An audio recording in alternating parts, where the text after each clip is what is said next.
प्यारे बच्चों, आपका इस नए वीडियो में अभिनंदन है। आज मैं आपको पानी की कहानी पाठ के प्रश्नोत्तर करवाने जा रहा हूँ। तो पहला प्रश्न है, लेखक को ओस की बूंद कहाँ मिली? इसका उत्तर है, लेखक जब बेर की झाड़ी के नीचे से गुजर रहा था तो ओस की बूंद बेर की झाड़ी से उसके हाथ पर गिरी, जो उसकी कलाई से सरककर हथेली पर आ गई। ये बूंद मोती के समान चमक रही थी। इस बूंद को देखकर लेखक के आश्चर्य का ठिकाना ना रहा। दूसरा प्रश्न है, ओस की बूंद क्रोध और घृणा से क्यों कांप उठी?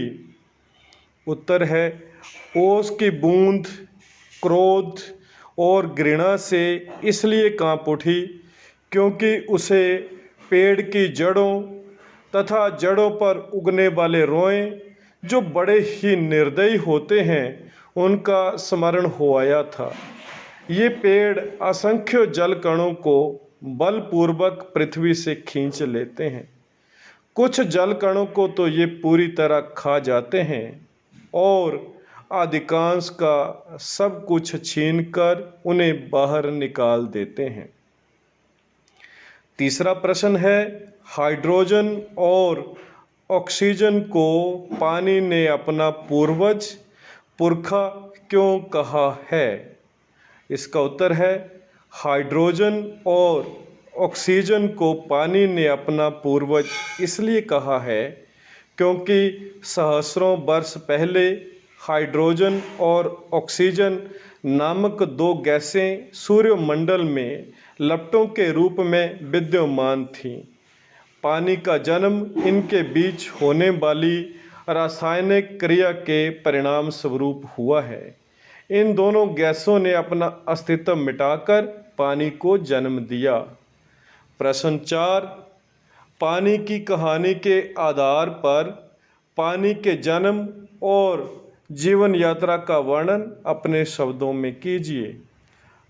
पानी की कहानी पाठ से ज्ञात होता है कि पानी का जन्म हाइड्रोजन और ऑक्सीजन के रासायनिक योग से हुआ है।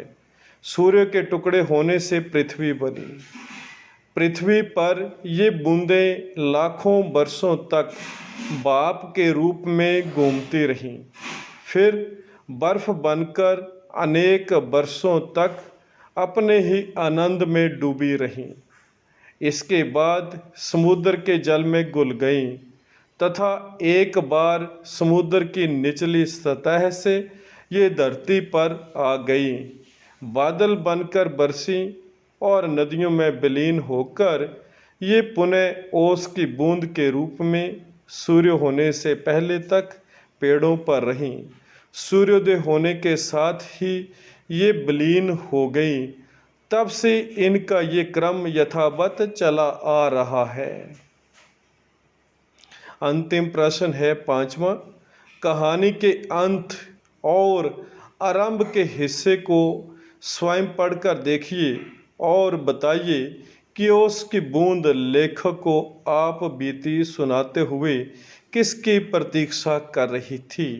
तो इसका उत्तर है, प्रस्तुत कहानी के अंत और आरंभ के हिस्से को स्वयं पढ़कर ये पता चलता है कि ओस की बूंद लेखक को आप बीती सुनाते हुए सूर्य की प्रतीक्षा कर रही थी, क्योंकि सूर्य के प्रकाश से ही उसमें उड़ने की शक्ति आती है, तभी वह भाप बनकर उड़ सकती है, क्योंकि वह भाप बनकर उड़ने के लिए आतुर रहती है।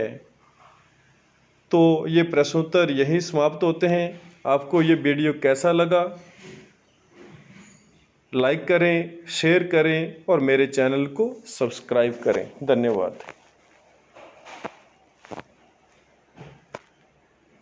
Like a Hellcat.